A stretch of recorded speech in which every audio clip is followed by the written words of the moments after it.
ও অন্য আলেমদের বিরুদ্ধে কথা বললে বীর মুজাহিদ, আর নিজেদের আলেমদের তুলোধনা করলে তখন আমি দালাল। আপনাদের মনে রাখতে হবে, বিগত স্বৈরাচারীর আমলের কারো রক্ত চক্ষুকে আমরা পরোয়া না করে হত্যের কথা বলেছি, জেল খেটেছি, জরিমানা দিয়েছি, বছরের পর বছর এলাকা ছাড়া থেকেছি। আপনাদের কয়েকজনের সমালোচনায় ফেসবুকে আমাদের বিরুদ্ধে লিখুনেতে আমাদেরকে পিছাই দেবেন। আল্লাহর কসম করে বলছি, শাহাদাতের তামান্না নিয়ে কথা বললি কোন রাম বামকে যেমন পরোয়া করি নাই, কোন বাতিল পন্থীদের সমালোচনাকে এক পয়সাও পরোয়া করব না। আপনি আমার সাহাবীর কলিজায় আঘাত দেবেন, আমি আপনাকে বুকে টানবো না, আল্লাহর কসম। কারণ আপনার সাথে আমার মোহাব্বত নবীর সাহাবীদের চেয়ে বেশি নয়। আপনার সাথে আমার মোহাব্বত আছে, সেটা আমার আল্লাহর কোরআনের আয়াতের ঊর্ধ্বে নয়। আপনার সাথে আমার মোহাব্বত আছে, সেটাই আমার ঈমান ও আকীদার ঊর্ধ্বে নয়। আমার ঈমান এবং আকীদার মধ্যে অটুট থাকতে গিয়ে যদি আমার পিতার সাথে সম্পর্ক ছিন্ন করতে হয়, আমি তাতেও রাজি আছি। আকীদার ক্ষেত্রে একচুল পিছপা হওয়ার সুযোগ নাই। আমি যখন মাওলানা ফরিদ মাসুদের বিরুদ্ধে কথা বলেছি, তখন আমি বীর মুজাহিদ বক্তা, চরমনাই নাইবে আমিরুল মুজাহিদিন, তার ব্যাপারেও একটা কথা বলেছিলাম। তখন আমি আমিরুল মুজাহিদের বিরুদ্ধে বক্তব্য দেওয়ার কারণে বীর মুজাহিদ বক্তা। আমি যখন স্বৈরাচারীর আমলে রাম এবং বামদের বিরুদ্ধে কথা বলে জেল খেটেছি, তখন আমি বীর মুজাহিদ বক্তা। কিন্তু আওয়ামী লীগ সরকার পতনের পরে বাংলাদেশের জামাত ইসলামী সংগঠনের খোলামেলাই বলে দিচ্ছি, কিছু আলেমুল আমাদের পদস্খলন এবং হাতে গোনা তাদের কয়েকজন আলেম কোরআনের মঞ্চটাকে নাটকের মঞ্চ বানিয়েছে। প্রতিদিন তাফসিরের নামে আল্লাহর কোরআনের আয়াতকে তারা ব্যঙ্গ করেছে, মন গড়া তাফসির করে মানুষের মধ্যে ধোঁয়াশা সৃষ্টি করেছে।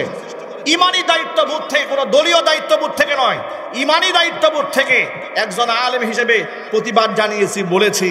এখন তারা বলতে শুরু করেছে মাদানী হুজুর তো দালাল হয়ে গেছে, আগেই তো ভালো ছিল। ও অন্য আলেমদের বিরুদ্ধে কথা বললে বীর মুজাহিদ, আর নিজেদের আলেমদের তুলোধনা করলে তখন আমি দালাল। আপনাদের মনে রাখতে হবে, বিগত স্বৈরাচারীর আমলের কারো রক্ত চক্ষুকে আমরা পরোয়া না করে হত্যের কথা বলেছি, জেল খেটেছি, জরিমানা দিয়েছি, বছরের পর বছর এলাকা ছাড়া থেকেছি। আপনাদের কয়েকজনের সমালোচনায় ফেসবুকে আমাদের বিরুদ্ধে লিখুনেতে আমাদেরকে পিছাই দেবেন। আল্লাহর কসম করে বলছি, শাহাদাতের তামান্না নিয়ে কথা বললি কোন রাম বামকে যেমন পরোয়া করি নাই, কোন বাতিল পন্থীদের সমালোচনাকে এক পয়সাও পরোয়া করব না। নিজেদের পক্ষে কথা বলেই হক্কানি, নিজেদের কথা বললেই রব্বানি। আমার প্রশ্ন শোনেন, আপনাদের দলের হাজার হাজার নেতা কর্মীরা পূজায় গিয়েছে, পূজায় অর্থ সহযোগিতা করেছে, আপনার প্রতিবাদ করলেন না কেন? আওয়াজ দেন। আপনাদের দলটা আলেম ওলামারা নাই? আপনাদের এত মুফতি, মুহাদ্দিস, মুফাসসির, এত বড় বড় আলেম, কারি, কত কিছু আছে দাবি অনুযায়ী, যদিও তেলাওয়াত ঠিক নাই, হাওয়া আন্তর্জাতিক খ্যাতি সম্পন্ন মুফাসসির কোরআন। কথা বলে না কেন? আপনাদেরকে বলি, একটা মক্তবের বাচ্চাকেও যদি একজন সাহাবীর নাম বলেন, রাদিয়াল্লাহু তাআলা আনহু বলে, ঠিক কিনা বলেন? এই এতটুকু ন্যূনতম জ্ঞান তো আমাদের কওমি মাদ্রাসায় আছে না? নাই? এতটুকু আদব আমাদের বাচ্চাদেরকে আমরা শিখিয়েছি কিনা? ওরা দেখেন কাজটা করেছে, বক্তাকে লেলিয়ে দিল। বক্তা বলল যে কওমি মাদ্রাসার উস্তাদ এবং ছাত্ররা চার দেয়ালের মধ্যে বন্দী থাকার কারণে এবং আমাদের সিলেবাসের কারণে নাকি আমরা দিন দুনিয়া তেমন একটা চিনি না, না চিনার কারণে আমাদের টার্গেট একটা মসজিদ, একটা মাদ্রাসা। মানে মসজিদ আর মাদ্রাসাকে থেকে আপনি খাটো করে দেখলেন কেন? এখন এর প্রতি উত্তরে উনি যে হিংসাত্মক বক্তব্য দিলেন, প্রতি উত্তরে আমরা যদি বলি মসজিদ এবং মাদ্রাসায় তো কওমি আলেমরা স্থান পাবেন, কারণ আপনারা যেখানে পড়াশোনা করেছেন সেখানে পড়াশোনা করলে ওই ইমামের পেছনে তো তার তেলাওয়াতের অবস্থা, এত নামাজি হবে না। কথা বলেন। তাহলে এই যে কাদা ছুড়াছুড়ি শুরু হলো, এটা কি সুন্দর হলো? এগুলো তো আমরা শুরু করে নাই, আপনারাই শুরু করেছেন। আমরা জবাব দিয়েছি। আপনারা কথায় কথায় বলেন হুজুর এত কিছু বললেন না, এখন ঐক্যের সময়, ঐক্যের সময়, কিছু বললেন না। আল্লাহর কসম কিচ্ছু বলবো না। আপনারা বিভ্রান্তমূলক কথাবার্তা বাদ দিয়ে দেন। কথা বলেন, ঠিক কিনা বলেন? কোরআন সুন্নাহর সহিহ তাফসীর করেন, সাহাবায়ে কেরামের নাম শ্রদ্ধার সাথে গ্রহণ করেন। মা খাদিজাতুল কুবরা রাদিয়াল্লাহু তাআলা আনহার নামে তুচ্ছ তাচ্ছিল্য করে ভাষা ব্যবহার বন্ধ করে দিন। আপনাদেরকে আমরা বুকে টেনে নেব। আপনি আমার সাহাবীর কলিজায় আঘাত দেবেন, আমি আপনাকে বুকে টানবো না, আল্লাহর কসম। কারণ আপনার সাথে আমার মহাব্বত নবীর সাহাবীদের চেয়ে বেশি নয়। আপনার সাথে আমার মহাব্বত আছে, সেটা আমার আল্লাহর কোরআনের আয়াতের ঊর্ধ্বে নয়। আপনার সাথে আমার মহাব্বত আছে, সেটাই আমার ঈমান ও আকীদার ঊর্ধ্বে নয়। আমার ঈমান এবং আকীদার মধ্যে অটুট থাকতে গিয়ে যদি আমার পিতার সাথে সম্পর্ক ছিন্ন করতে হয়, আমি তাতেও রাজি আছি। আকীদার ক্ষেত্রে এক চুল পিছপা হওয়ার সুযোগ নাই। যেমন আমরা মাওলানা সাদ কান্দলিবিকে আমরা ছাড় দেই নাই কেন? বয়ানের মধ্যে বলেছিলেন যে নবী মূসা কালিমুল্লাহ উম্মাকে রেখে 40 দিন তিনি তুর পাহাড়ে গিয়েছিলেন, যার জন্য এই ফাঁকে তারা গোবৎসের পূজা করে তারা সব শিরকের মধ্যে মুবতালা হয়ে গিয়েছিল। তিনি বয়ানের মধ্যে বলেছিলেন সেদিন যদি নবী মূসা কালিমুল্লাহ তার উম্মতকে ছেড়ে সেখানে না যেতেন, এতগুলো মানুষ গুমরা হইতো না। চিৎকার যখন নাউজুবিল্লাহ, আরো জোরে বলে নাউজুবিল্লাহ। এই যে বিচার উনি করে ফেলেছেন একজন নবীর ব্যাপারে, এই জন্য আমরা তাদেরকে আলটিমেটাম দিয়েছি। তাকে উলামাদের পক্ষ থেকে চিঠি শো করা হয়েছে, দারুল দেওবান থেকে পেশ করা হয়েছে। একবার তিনি রুজু করেন, আবার বক্তব্যের মধ্যে ফিরে আসেন। এইরকম বহু টাল বাহানায় তাবলিগ জামাত দুটো ভাগ হয়ে গিয়েছিল। কিন্তু অনেকে না বুঝে বলেন যে হুজুররা গ্রুপিং করে, আলেমরা কখনো গ্রুপিং করে না। মনে রাখবেন, হকপন্থী আলেমদের আল্লাহর পক্ষ থেকে একটা জিম্মাদারি আছে। সেই জিম্মাদারিটা কি বুঝাই দেয় আপনাদেরকে হাদিস দিয়ে? নবী করিম সাল্লাল্লাহু আলাইহি সাল্লাম বলেছেন, ইয়াহমিলু হাদাল ইলমা মিন কুল্লি খালাফিন উদুলু ইয়ানফুনা আনহু তাহরিফাল গালিন ওয়া ইনতিহালাল মুবতিলিন ওয়া তা'যীলাল জাহিলিন। প্রত্যেকটা যুগে যুগে আল্লাহ তাআলার পক্ষ থেকে এমন কিছু ইনসাফগার আলেম এই পৃথিবীর মধ্যে থাকবে, ইয়াহমিলু হাদাল ইলমা, যারা এই ইলমটার ধারক এবং বাহক হবেন।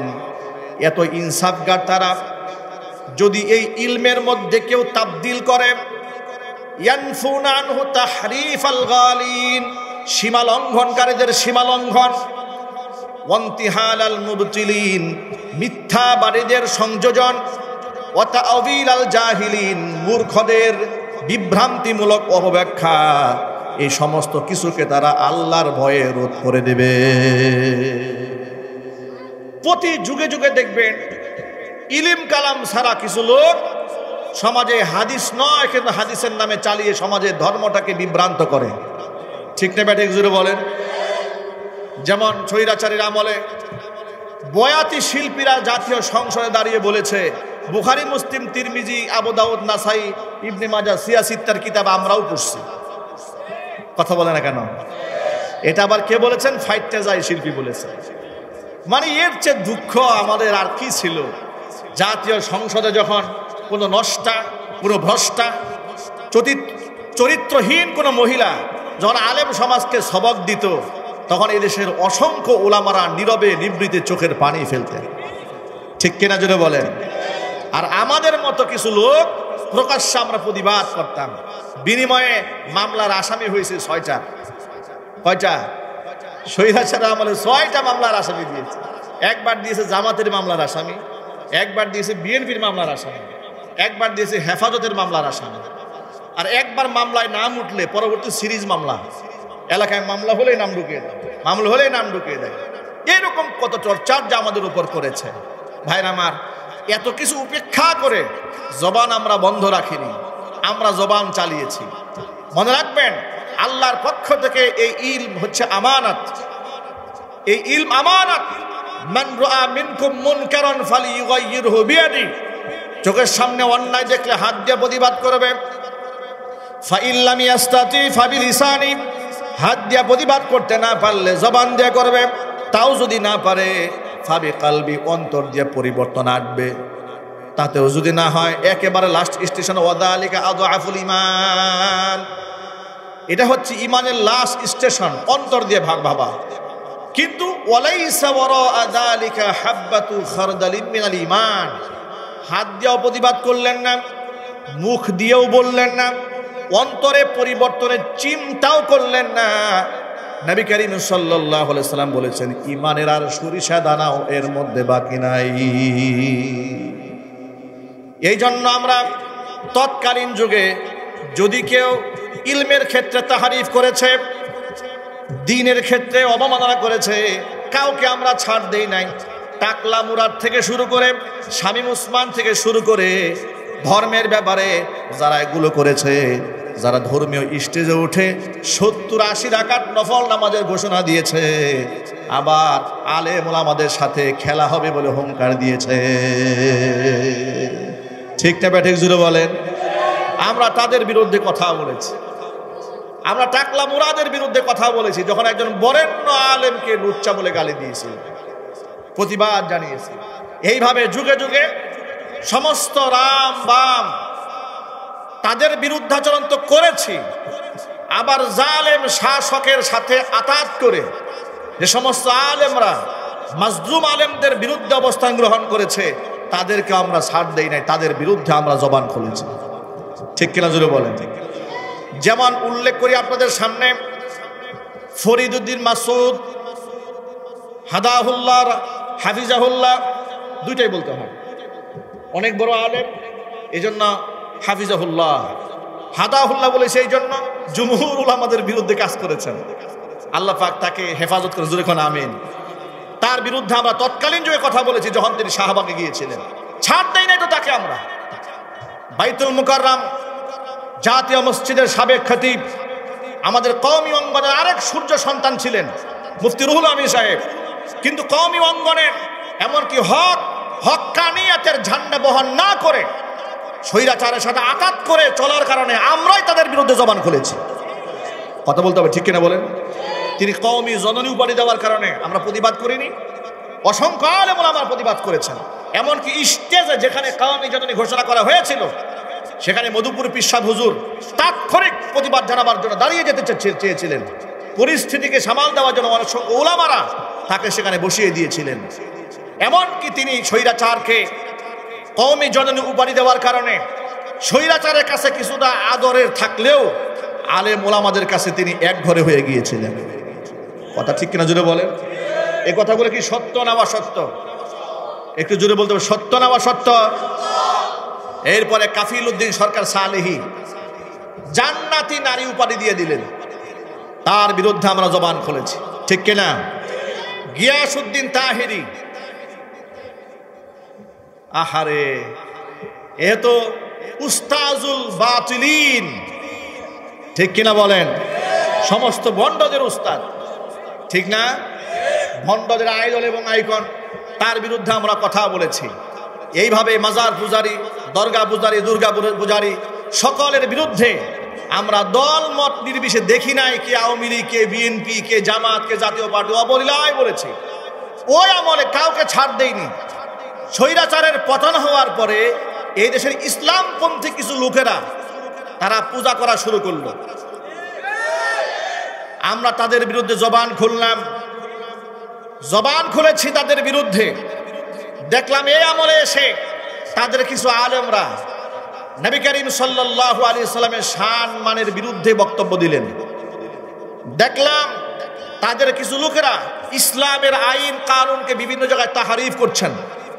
তখন প্রতিবাদ মুখর হয়ে ওই বিগত জীবনের তবিয়ত অনুযায়ী কথা বলতে শুরু করলাম, লিখতে শুরু করলাম। তাদের দলের লোকেরা আমাকে বলা শুরু করলো এখন আওয়ামী লীগের দালাল। আমার প্রিয় যুবক ভাইরা, মূল কথায় ফিরে আসি। ছোট্ট একটা এক্সাম্পল দেই।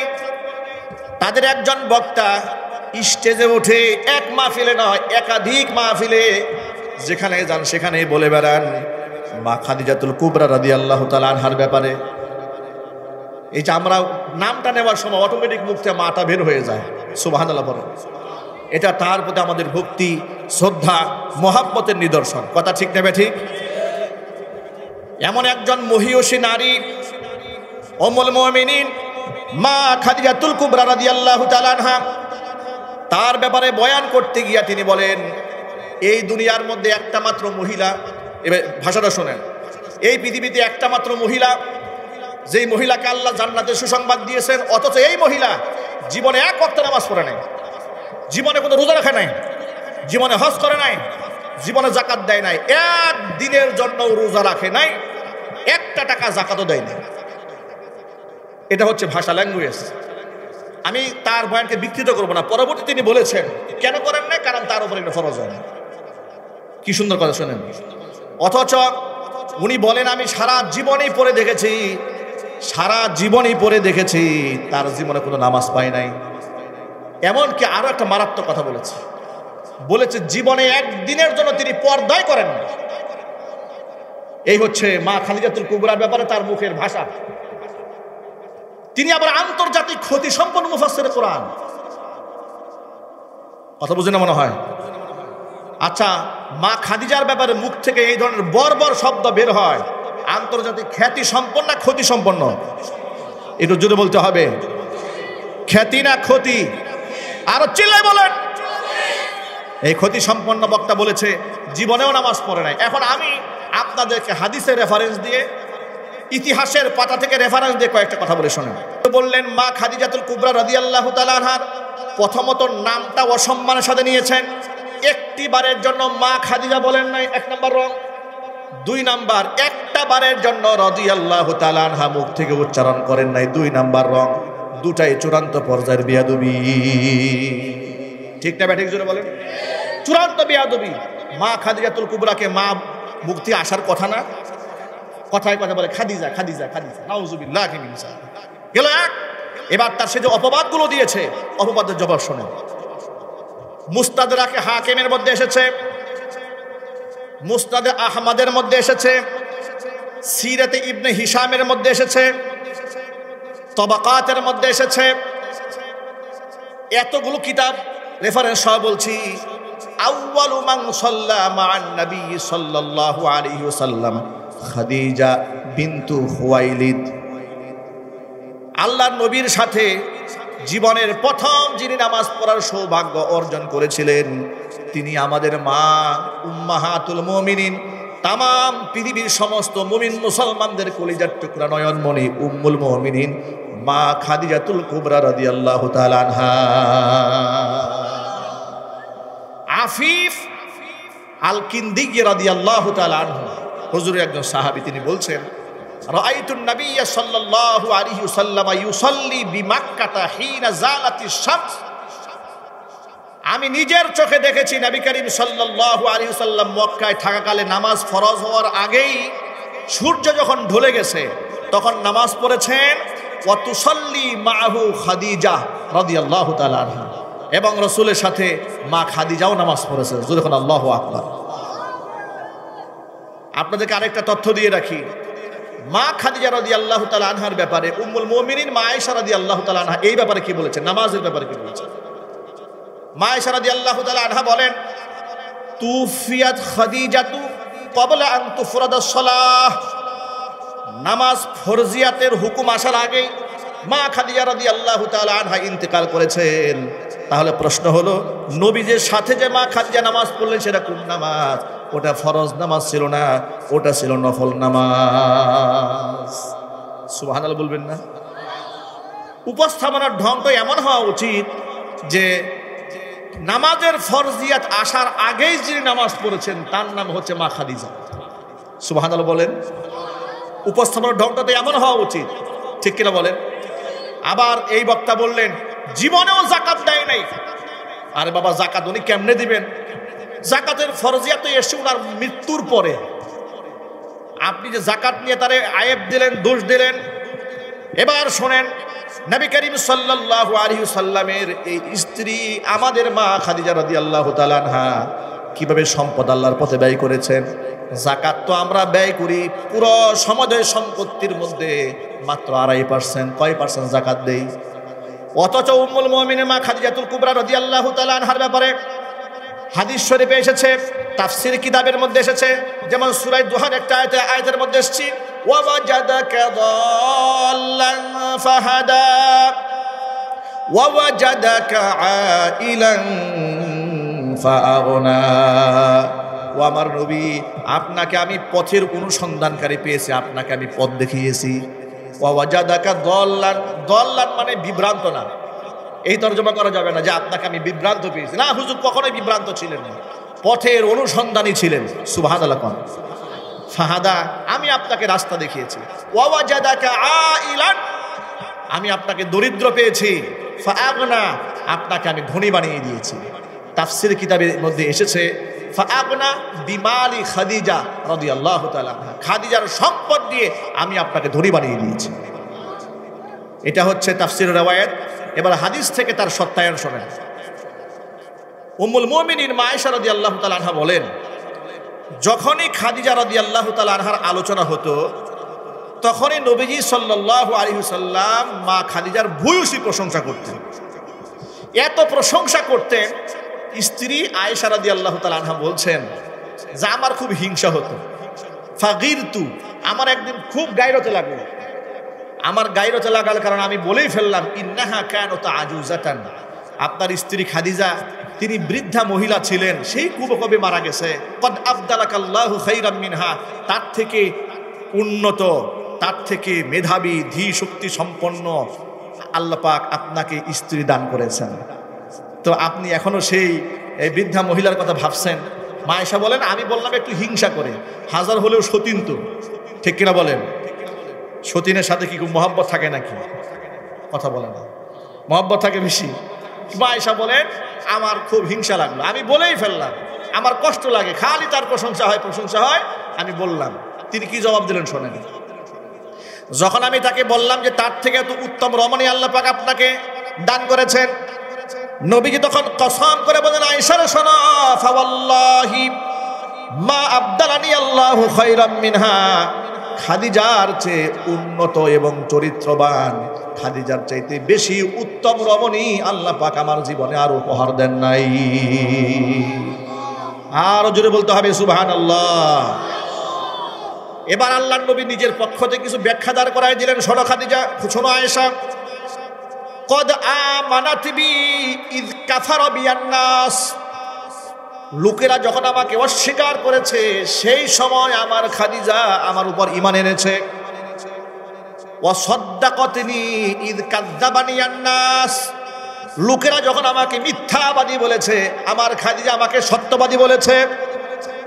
ওয়া ওয়াসাতনি বিমালিহা ইয হারামানি আন-নাস, নিজের সমস্ত সম্পদ দিয়ে আমাকে সাহায্য করেছে যখন লোকেরা তাদের সমুদয় সম্পদ থেকে আমাকে বঞ্চিত করেছে। শুধু কি তাই, ওয়ারাযাকানি আল্লাহু মিনহাল ওয়ালাদা, আল্লাহ পাক যতগুলো সন্তান আমাকে দিয়েছেন খাদিজার গর্ভে দান করেছেন। অন্য স্ত্রীর গর্ভে আল্লাহ তাআলা আমাকে সন্তান দান করেননি। এভাবে মা খাদিজাতুল কুবরা রাদিয়াল্লাহু তাআলা আনহার ঈমানের, আমলের, ত্যাগের বর্ণনা নবীজি সাল্লাল্লাহু আলাইহি ওয়াসাল্লাম জবান থেকে দিলেন। হুজুর নিজে বললেন, ওয়া সাতনি বিমালিহা ইদ হারামানি আন-নাস, খাদিজা তার সম্পদ দিয়ে আমাকে সাহায্য করেছেন। হুজুর কোন সুবহানাল্লাহ। তাহলে যেই বক্তা বলে জীবনেও যাকাত দেয় নাই, মাথা ঠিক আছে? তাতে এভাবে বলা উচিত ছিল, যাকাত ফরজ হওয়ার আগেই ইনি এমন এক মহিয়সী নারী, সমস্ত সম্পদ ইসলামের জন্য ব্যয় করে দিয়েছে। সে আবি তালেবে 3 বছর বন্দী থাকা অবস্থায় মা খাদিজাতুল কুবরা রাদিয়াল্লাহু তাআলা আনহা সাহাবীদের পেছনে টাকা ব্যয় করতে করতে এমন অবস্থা হয়েছে গাছের পাতা খেয়ে জীবন কাটাতে হয়েছে। আল্লাহু আকবার বলবেন না?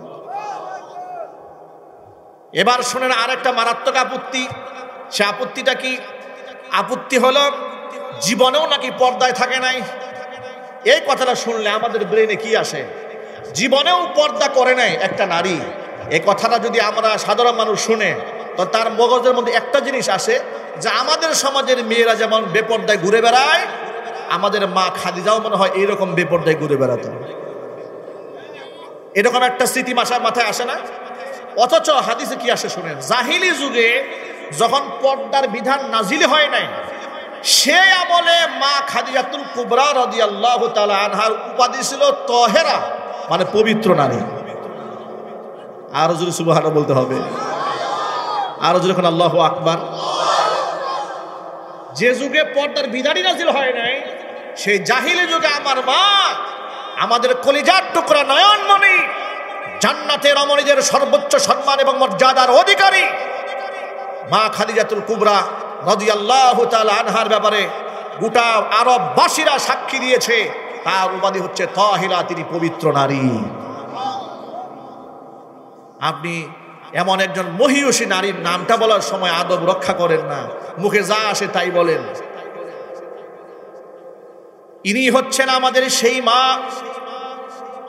যার ব্যাপারে বিখ্যাত সাহাবী হযরত আবু হুরায়রা রাদিয়াল্লাহু তাআলা আনহু থেকে বর্ণিত হাদিস, আন আবি হুরায়রা রাদিয়াল্লাহু তাআলা আনহু আন্নাহু قال আতা জিবরিলুন নবী সাল্লাল্লাহু আলাইহি ওয়াসাল্লাম, জিবরাইল আলাইহিস সালাতু ওয়াস সালাম রাসূলের কাছে আসলেন, এসে বললেন, ইয়া রাসূলুল্লাহ হাদিহি খাদিজা কদ আতাতকা, হে আল্লাহ রাসূল, এই তো আপনার স্ত্রী খাদিজা আপনার কাছে চলে এসেছে, প্রায় মাহা ইনাউন ফিহি ইদামুন ওয়া তুআমুন ওয়া শারাবুন, একটা পাত্র নিয়ে আপনার কাছে আসতেছে, পাত্রের মধ্যে কিছু পানীয় আছে, কিছু খাবার আছে, কিছু তরি তরকারি আছে। ইদা আতাতকা, তিনি যখনই আপনার কাছে আসবে, ফাকরা আলাইহা সালাম মিন রাব্বিহা ওয়া মিন্নি, তখন আপনার কাছে আসা মাত্র খাদিজা রাদিয়াল্লাহু তাআলা আনহা আপনার স্ত্রীকে তার রব আল্লাহর পক্ষ থেকে সালাম জানাইয়া দিবে। তাকে বলবেন, আল্লাহ তোমারে সালাম দিয়েছে, তোমার রব তোমাকে সালাম দিয়েছে। শুধু আল্লাহর পক্ষ থেকে নয়, ওয়া মিন্নি, আমি জিবরাইলের পক্ষ থেকে সালাম দেবেন। ওয়া বাশশিরহা বিবাইতিন ফিল জান্নাতি মিন কাসাবিন লা সাখাবা ফিহি ওয়ালা নাসাবা, জান্নাতের মণি মুক্তা খচিত একটা বালাখানার তাকে সুসংবাদ দিয়ে দিবেন, যে বালাখানার মধ্যে কোনো নয়েজ নাই, কোনো ক্লান্তি নাই। জোরে জোরে বলেন আল্লাহু আকবার। খাদিজাতুল কুবরা রাদিয়াল্লাহু তাআলা আনহা যখন হুজুরের কাছে এলেন, নবীজি তাকে জানিয়ে দিলেন, ও খাদিজা, আল্লাহ পাক তোমাকে সালাম জানিয়েছেন। এবার শুনেন মা খাদিজাতুল কুবরা সালামের জবাবটা কেমনে দিলেন। কত বড় জ্ঞানী, কত বড় বুদ্ধিমতী নারী সালামের জবাব দিলেন, হুয়াস সালাম ওয়া মিনহুস সালাম। সালাম, হুয়াস সালাম, তিনি নিজেই তো শান্তিময়। আল্লাহু আকবার বলেন। ওয়া মিনহুস সালাম, শান্তির ফয়সালা তার কাছ থেকে আসে। ওয়া আলা জিবরিলিস সালাম, জিবরাইলের উপরে শান্তি বর্ষিত হোক। আল্লাহু আকবার বলেন। আমরা না হয় একে অপরকে সালামের জবাব দিই, আসসালামু আলাইকুম ওয়া রাহমাতুল্লাহ, আপনার উপরে আল্লাহর রহমত বর্ষিত হোক, শান্তি বর্ষিত হোক। আপনি জবাব দিয়ে বলেন, ওয়া আলাইকুমুস সালাম ওয়া রাহমাতুল্লাহি ওয়া বারাকাতুহু, আপনার উপরে আল্লাহর রহমত বর্ষিত হোক, আল্লাহ পাকের শান্তি বর্ষিত হোক, বরকত বর্ষিত হোক। কিন্তু আল্লাহরকে তো আর দোয়া করা যায় না, আল্লাহর উপরে আল্লাহর শান্তি বর্ষিত, এটা কি বলা যায়? না, সুযোগ নাই। কিন্তু এই যে জ্ঞান গর্ব জবাব, হুয়াস সালাম ওয়া মিনহুস সালাম, চিৎকার দিয়ে এখন আল্লাহু আকবার। আল্লাহ হচ্ছেন সালাম, আমরা হচ্ছে আব্দুস সালাম। আমরা কি? আব্দুস সালাম, ওই সালামের গোলাম। আমরা আল্লাহর গোলাম। কার গোলাম? চিল্লায় বলেন তো একটু। আল্লাহ নামটা একটু আজমতের সাথে বলুন, কার গোলাম? আমরা আল্লাহ পাকের গোলাম।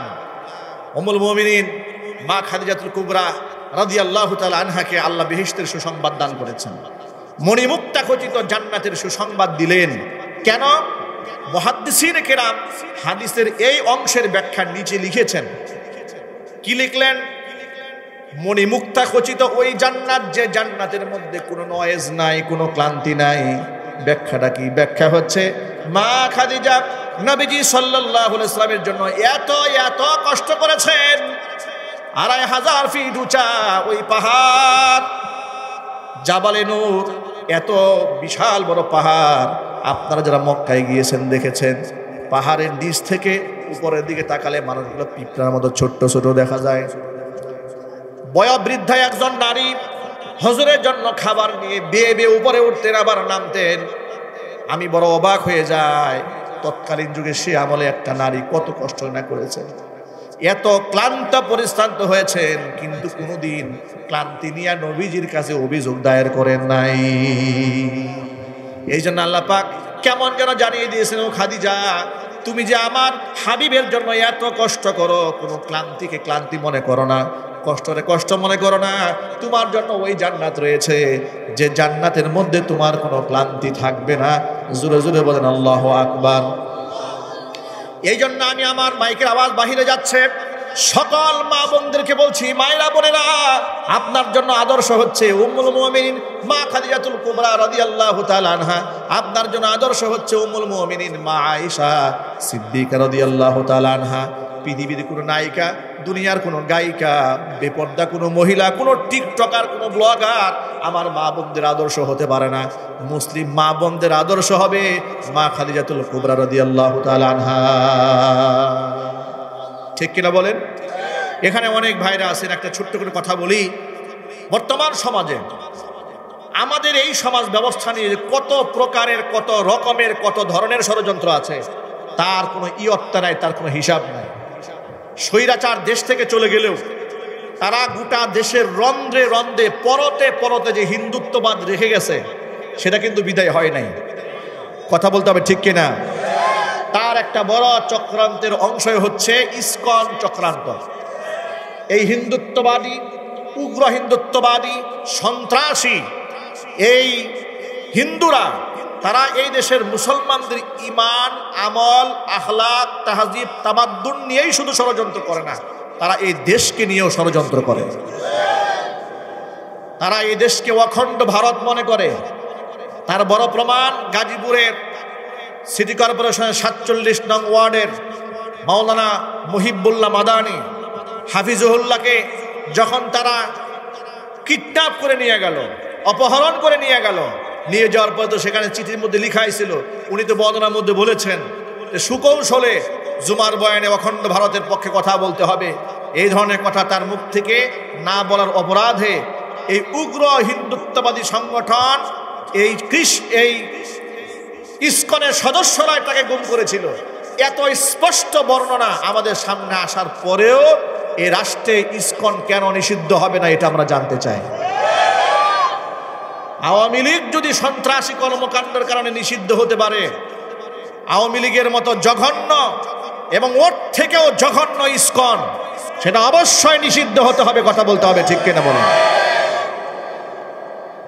ইসকন নিয়ে বাংলাদেশের অনেক রাজনীতিবিদরা দেখি কিছু বলে না, ঠিক না? রাজপথে মিছিল হচ্ছে, মিটিং হচ্ছে, অনেকে কিছু বলে না। তারা মনে মনে ভাবে ইসকনের সাথে আমেরিকার সম্পর্ক, ভারতের সম্পর্ক।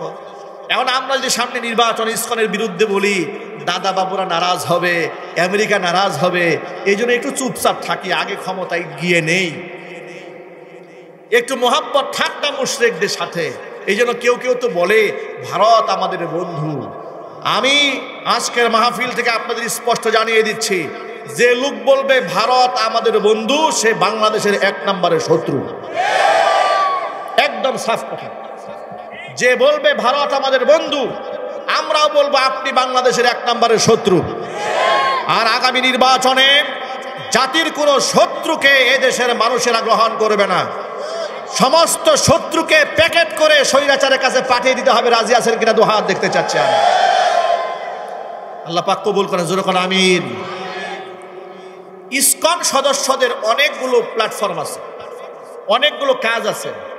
এর মধ্যে একটা বড় কাজ হচ্ছে তারা মুসলিম মেয়েদেরকে টার্গেট করে অবৈধ প্রেমের ফাঁদে ফেলে, ভালোবাসায় ফাঁদে ফেলে, তাদেরকে এমনকি ব্ল্যাক ম্যাজিক করে, কালো জাদু করে, হিন্দু ছেলেদের জন্য পাগল করে, আশেক দিওয়ানা বানিয়ে দিয়ে এদেরকে নাউজুবিল্লাহি মিন যালিক শারীরিক সম্পর্ক গড়ে মুশরিকদের বাচ্চা এই মুসলিম মেয়েদের গর্ভের মধ্যে ঢুকাই দিচ্ছে।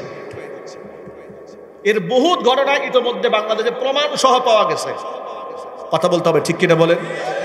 গাজীপুরে 13 বছরের যে কিশোরীটা, কালিয়াকুরের যে মেয়েটা, মেয়ের নাম কি?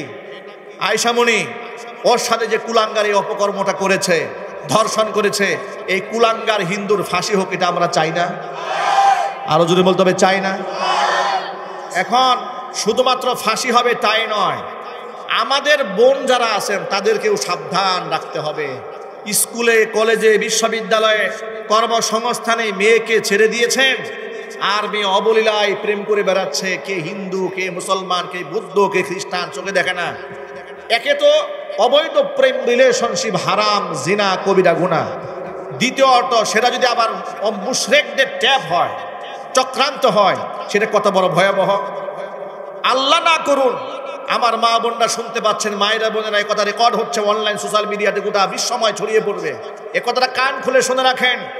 আপনি যা প্রেমাসক্ত হচ্ছেন, সুযোগ পেলে তারা ভারতের পতিতালয়ে আপনাকে বিক্রি করে দেবে, পালা কমে আপনাকে ধর্ষণ করবে, অসংখ্য মেয়েদের গর্ভে বাচ্চাই তো মধ্যে ঢুকিয়ে দিয়েছে। সুতরাং আমার মা বোনদেরকে বলছি, এই অবৈধ প্রেম ভালোবাসা এগুলো আমাদের আদর্শ নয়, এগুলো আমাদের দর্শন নয়। এই যে ফ্রি মিক্সিং, এগুলো আমাদের দর্শন নয়।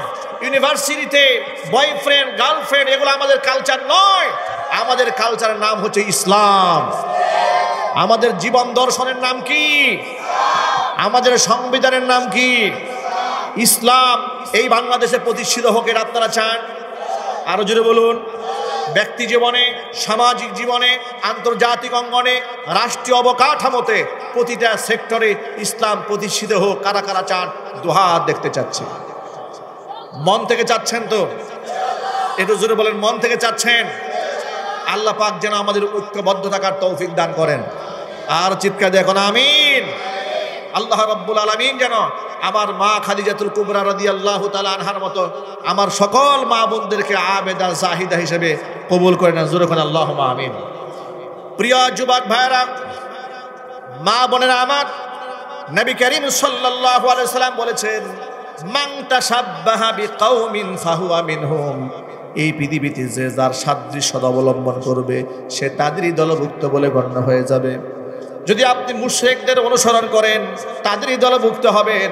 যদি আপনি সাহাবায়ে কেরামের আদলে জীবন চালান তাদেরই দলভুক্ত হয়ে যাবেন। তাদের সাথে কিয়ামতের দিন আল্লাহ তাআলা আপনাকে জান্নাত দিয়ে দিবেন।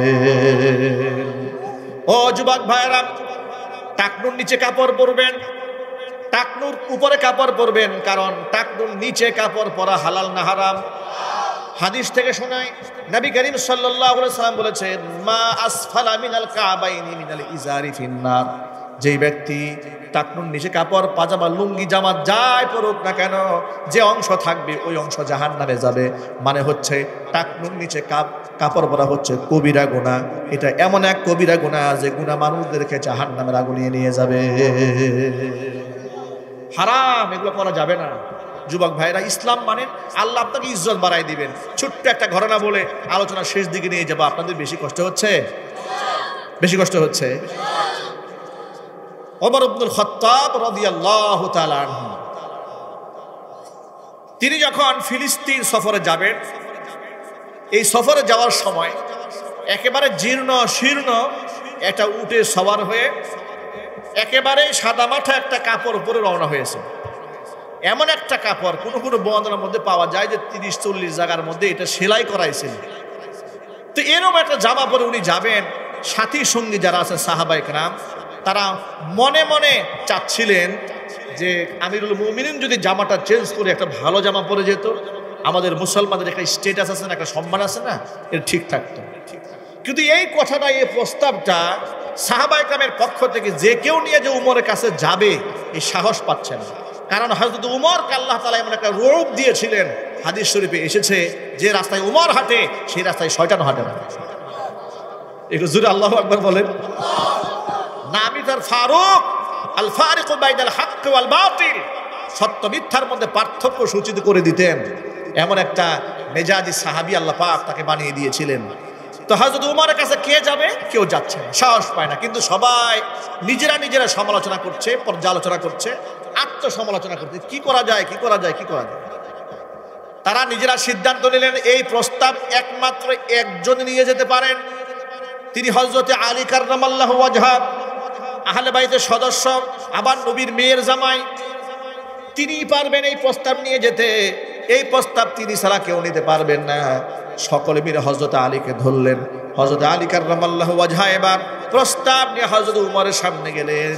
হযরত উমরকে ডেকে বলেন, আমিরুল মুমিনিন, আপনি যদি জামাটা চেঞ্জ করে অন্য একটা জামা পরতেন যেটা আপনার সাথীরা চাচ্ছে, তাহলে মনে হয় ভালো হতো। হযরত উমর চোখের পানি ছেড়ে দিলেন, কান্না করে বললেন, আলী শোনো, আমার তো ভয় হচ্ছে। নবী করিম সাল্লাল্লাহু আলাইহি ওয়াসাল্লামের সময় এত সম্পদ আসে নাই যে সম্পদটা আমার জামানায় এসেছে। আমার বড় ভয় হচ্ছে নাজের দুনিয়ার সব অর্জন হয়ে যাচ্ছে এখানে। মনে রেখো আলী, কুন্না আজাল্লাল কওমি, এই পৃথিবীর মধ্যে আমরা ছিলাম সবচেয়ে নিকৃষ্ট জাতি। রুম পারস্যের লোকেরা তো আমাদেরকে মানুষই মনে করতো না। ফাআযানা বিল ইসলাম, ইসলাম দিয়ে আল্লাহ তাআলা আমাদেরকে সম্মানিত করেছেন। সুতরাং তামাম পৃথিবীর সব ছেড়ে দিতে পারি, শুধু ইসলাম ছাড়বো না। কারণ সম্মান পোশাক দিয়ে আসে না, ক্ষমতা দিয়ে আসে না। এই পৃথিবীতে সম্মান আসে একমাত্র ইসলামের মাধ্যমেই। এই যে বয়ান, এই যে মানসিকতা, এই যে শিক্ষা, এটা আমাদের জন্য পাথেয় যে আমরা আমাদের মুসলিম মেয়েরা জিন্সের প্যান্ট পরে সম্মান খুঁজে বেড়াবো। কথা ঠিক না ঠিক? টিকটক আইডিতে 1 মিলিয়ন ফলোয়ার বানিয়ে, 1 মিলিয়ন ফলোয়ার্স বানিয়ে ওরা মনে করে যে আমরা সফল, আমরা সেলিব্রিটি হয়ে গেছি, তারকা হয়ে গেছি, আমাদের বিরাট নাম, বিরাট ঢাক, বিরাট সুনাম, বিরাট সুখ্যাতি। কথা ঠিক না ঠিক জোরে বলেন। আর এই গোটা বাংলাদেশের মানুষ এমন ভাইরাসে আক্রান্ত, ভাইরাল ভাইরাসে আক্রান্ত। আলেম ওলামা থেকে শুরু করে জাহেল পর্যন্ত চুরি করে ভাইরাল হয়ে গেল সেলিব্রিটি, তারকা। ঠিক না ঠিক জোরে বলেন। ওই যে সিদ্দিক পাগলা, সিদ্দিক চূড়া বলেছিল আমার ভুল হচ্ছে, আমাকে ক্ষমা করে দেন। এ এক কথা বলে পুরা সোশ্যাল মিডিয়া টিকটক ভাইরাল হয়ে গেল। কিছুদিন পরে দেখলাম কোন ফুটবল খেলায় তারা প্রধান অতিথি করে দাওয়াত দিচ্ছে। মানুষের রুচি এত খারাপ হয়, মানুষের চিন্তা চেতনা এত নিকৃষ্ট হয় কি করে? আমাদের দেশের একই অবস্থা। দেখবেন যে আলোচক নানান আকাম কুকাম করে ভাইরাল হয়ে গেছে, তার মাহফিলে গণজোয়ার মানুষ আর মানুষ। কথা ঠিক না ঠিক জোরে বলেন। ওয়া শুনি আর না শুনি, উনার একটু দেখে আসি। ঠিক না ঠিক বলেন। আল্লাহ হেদায়েত দান করে, জোরে করে আমি যে কথা বলতে চেয়েছিলাম সেটা হচ্ছে আমাদের মা বোনেরা অনেকেই তারকা বনার জন্য ফেসবুক আইডি খুলে, টিকটক আইডি খুলে। কয়েকদিন আগে ঢাকা আগারগাঁওয়ে দেখেছেন কেক বিক্রি করার ধুম পড়েছে। অবস্থা এমন হয়েছে যে কেক মনে হয় জাতীয় খাবারে পরিণত হয়েছে। এক ইমাম সাহেব দেখলাম গেছে, দুঃখ কারে কই, ইমাম সাহেব চলে গেছে, বউ নাকি কেক বানাই দিয়েছে, আর সে কেক বিক্রি করতে গিয়েছেন। সাংবাদিক জিজ্ঞেস করছে, ইউটিউবার, এই টিকটকার হাবিজাবি এরা সোশ্যাল মিডিয়ায় দেখলাম যে হুজুর আপনি আসছেন, বলে হ্যাঁ আসরের নামাজটা পড়াই আসছে। তো এটা কে বানিয়েছে? আমার বউ বানাইছে। মানুষের সামান্যতম গায়রত থাকলে, ইজ্জত থাকলে, শরম থাকলে, আমার বউ কেক বানিয়েছে, আবার কে ভাবির হাতের কেক যে কি মজা। আপনাদের জিব্বায় কি রস চলে আসছে নাকি?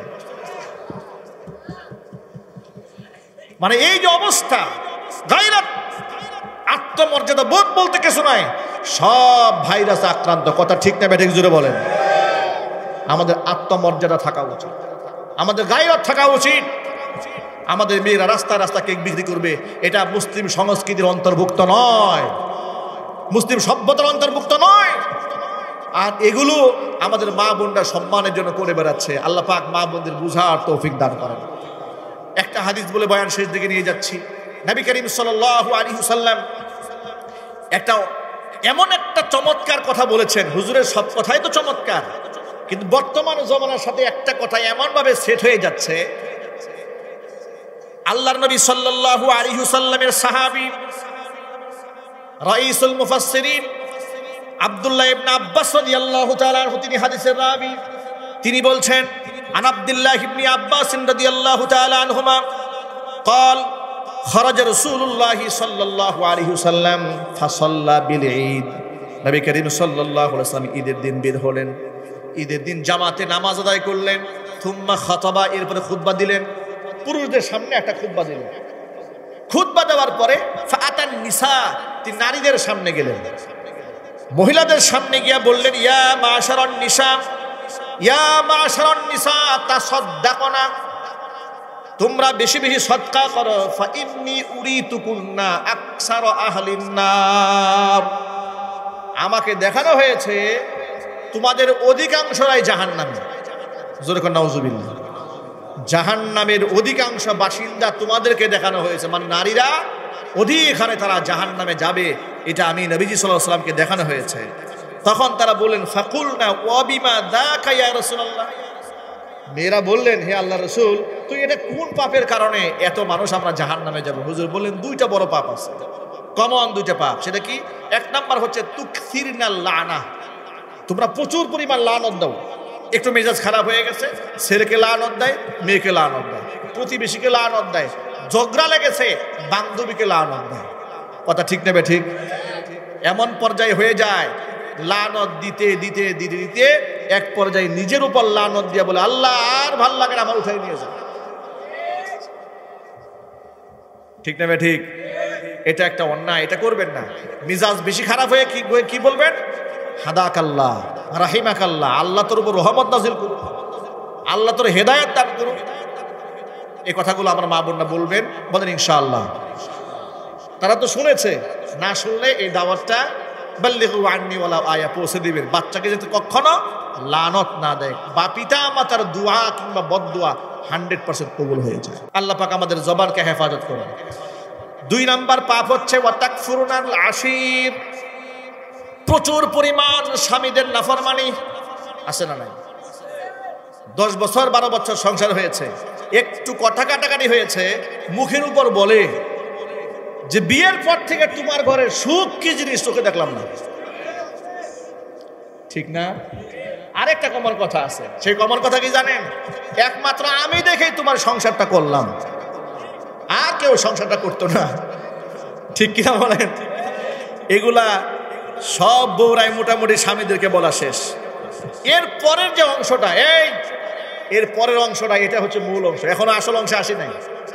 এটা খুব ভালো করে খেয়াল করবেন। হুজুর পাক সাল্লাল্লাহু আলাইহি ওয়াসাল্লাম এর পরে বললেন একবারে সবচেয়ে চমৎকার অংশ যেটা, নবীজি বলেন, মা রাআইতু মিন নাকিসাতি আকলি ওয়া দীনিন আযহাবা লিলুব্বির রাজুলিল হাজিমি মিন ইহদাকুন্না। হুজুর বলেন, ও মেয়েরা, ও মহিলারা শোনো, পৃথিবীর জ্ঞানী, গুণী, বুদ্ধিমান পুরুষের আকল নষ্ট করে দেওয়ার জন্য তোমাদের মতো দুর্বল ঈমান এবং আধা দিনওয়ালা মিন নাকিসাতি আকলিন ওয়া দীনিন, মানে দুর্বল ঈমান এবং দুর্বল আকল, ঈমানও দুর্বল, আকলও দুর্বল। দুর্বল হলে কি হবে? কিন্তু পুরুষের মেজাজ নষ্ট করার জন্য এত বেশি পারদর্শী পৃথিবীতে আর আমি কারো দেখি নাই। কথা ঠিক না ঠিক জোরে বলে? মানে এই পাল্লায় যদি শিক্ষক পড়েছে, মেধাবী শিক্ষক, শিক্ষকের চরিত্র শেষ। ক্লাসে 1 নাম্বার ছাত্র প্রেমের ফাঁদে পড়েছে, ছাত্র পড়াশোনা একবারে 0। কথা বলে, এগুলা কি বাস্তব না অবাস্তব? একটা এক্সাম্পল না দিলে খুব সহজে বুঝতে পারবেন না বিষয়টা। বাংলাদেশে কুখ্যাত নায়িকা আছে পরিমণি, আপনারা মনে হয় সবাই চেনেন নাকি? অনেক বড় আল্লাহর ওলি। তো ফেসবুক, অনলাইন সোশ্যাল মিডিয়া তো আমরা চালাই। আমার সামনে একদিন তার আইডি এসছে, পেজ। তা আমি আর ভিতরে ঢুকি নাই, শুধুমাত্র আমার কিউরিসিটি জাগ্রত হলো যে এই ভদ্র মহিলার কথা মানুষের মুখে এত শুনে, আর এত নাম দামে, এত সমালোচনা, তাকে কত মানুষ ফলো করে। ফলোয়ারটা দেখি, ফলোয়ার দিকে তাকায় দেখি আপনার 16 মিলিয়ন ফলোয়ার ক্রস করেছে। কল্পনা করা যায় 16 মিলিয়ন, মানে 1,60,00,000 মানুষ তাকে ফলো করে।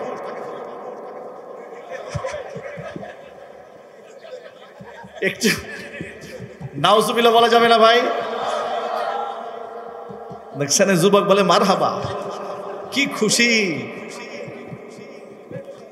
আবেগ কাজ করেছে, বিবেক কাজ করে। আমি অবাক হয়ে গেলাম, একটা মেয়ে, একটা নারী, তার ফলোয়ার 1,60,00,000 ক্রস করেছে। এত মানুষ তারা দেখে, ফলোয়ার গুলোর দিকে একটু তাকাই দেখলাম এর ফলোয়ারদের মধ্যে দাড়িওয়ালা, জুব্বা, পাগড়িওয়ালা, টুপিওয়ালা হুজুরের অভাব নাই। বুঝে কিংবা না বুঝে ফলো দিয়ে রাখছে। নাউজুবিল্লাহ বলবেন না ভাই? তার নামটা কেন আনলাম শোনেন, তাকে ফেমাস করা, ফোকাস করা, এটা আমাদের উদ্দেশ্য নয়। আল্লাহ এই ধরনের ফিতনা থেকে আমার মা বোনদের হেফাজত করো। এই ভদ্র মহিলার সাথে বাংলাদেশের পুলিশ প্রশাসনের একজন কমিশনার, উপকমিশনার, ঢাকা রেঞ্জের উপকমিশনার, নাম হচ্ছে সাকলাইন, তার সাথে পরকীয়ার সম্পর্ক হয়েছিল। কেক খাওয়ার একটা ভিডিও আদান প্রদান সোশ্যাল মিডিয়ায় ভাইরাল হয়েছে। এই পরিমণির সম্পর্কের জের ধরে এই ভদ্রলোকের চাকরি যায়। কথা বুঝুন একটু, এটা নিয়ে গোটা বাংলাদেশে হুলস্থুল কাণ্ড হয়ে যায় যে একটা সরকারি এত বড় আমলা, তিনি পরকিয়া করে বেড়ান, প্রশাসন থেকে তাকে ওএসডি করা হয় বা চাকরিচ্যুত করা হয়। তাহলে চিন্তা করেন, যে ছেলেটা উপকমিশনার হয়েছে, নিঃসন্দেহে সে অনেক তো পড়াশোনা করেছে, ঠিক কিনা বলেন? সে যে মেধাবী কোনো সন্দেহ আছে? কথা বলেন। সে যে বিসিএস ক্যাডার, এতে সন্দেহ আছে? মেধাবী বিসিএস ক্যাডার হওয়ার পরে একটু চিন্তা করে হুজুরের হাদিসটা মিলায় নেন যে আমি জ্ঞানী আকলমান পুরুষের মেধাকে নষ্ট করে দেওয়ার জন্য এই তোমাদের মতো দুর্বল আকলমান, দুর্বল ইমানের মহিলাদের চাইতে ভয়ঙ্কর চক্রান্ত কারণ দেখি নাই। কথা ঠিক না ঠিক? এই জন্য আমার সামনে যে যুবকেরা কলিজার টুকরা ভাইরা বসে আছেন, কখনো খবরদার অবৈধ প্রেমের মধ্যে ফাঁদে পা দেবেন না। জীবন শেষ, যৌবন শেষ, ইমান শেষ, আমল শেষ, ক্যারিয়ার শেষ। ঠিক না ঠিক যদি বলেন? আর জায়গা মতো চললে তো জুতার বাড়ির কোনো হিসাব নেই। আল্লাহ আমার যুবক ভাইদেরকে তুমি হেদায়েত দান করো। আমি আমার মা বোনদেরকে বলি, মা বোনেরা, এই হাদিসে নবী করিম সাল্লাল্লাহু আলাইহি ওয়াসাল্লাম মেয়েদের কুচ্ছারণা করেন নাই, বরং মেয়েদেরকে সতর্ক করেছেন, খবরদার। আল্লাহর নবী সাল্লাল্লাহু আলাইহি ওয়াসাল্লাম কুচ্ছারণার জন্য বলেননি, তার কারণটা শোনেন। হাদিস শরীফের মধ্যে এসেছে, হুজুর বলেছেন, ইন্নামাদ দুনিয়া কুল্লুহা মাতাউন ওয়া খায়রু মাতাঈদ দুনিয়াল মারআতুস সালিহা। দুনিয়ার মধ্যে যা দেখতে পাও, দুনিয়াতে যত সামগ্রী আছে, সমগ্র সামগ্রীর মধ্যে সর্বশ্রেষ্ঠ সামগ্রীর নাম হচ্ছে নেককার মহিলা। সুতরাং নবী করিম সাল্লাল্লাহু আলাইহি ওয়াসাল্লাম ওই হাদিসে নারীদেরকে সতর্ক করেছেন। আল্লাহ পাক যেন আমার মা বোনদেরকে সতর্ক থাকার তৌফিক দান করেন। সব ধরনের ট্যাপ সম্পর্কে অবগত হয়ে, ষড়যন্ত্র সম্পর্কে অবগত হয়ে উম্মুল মুমিনিন মা খাদিজাতুল কুবরা রাদিয়াল্লাহু তাআলা আনহা, উম্মুল মুমিনিন মা আয়েশা সিদ্দিকা রাদিয়াল্লাহু তাআলা আনহার মতো জীবনযাপন করার তৌফিক মা বোনদেরকে দান করেন। জোরে বলুন আমিন। বন্ধুগণ, মাদ্রাসার মাহফিল দোয়া হয়ে যাবে এখনই। দোয়া হওয়ার আগে অত্যন্ত বিনয়ের সাথে আপনাদেরকে আর্জি পেশ করছি, যেহেতু একটা প্রতিষ্ঠান, এখানে আমরা শুনেছি কনস্ট্রাকশনের কাজ চলে, এখানে অনেক টাকা ঋণও আছে মাদ্রাসাতে এখনো পর্যন্ত। আপনারা যদি আল্লাহর সন্তুষ্টি কল্পে নিজের জীবনের কল্যাণ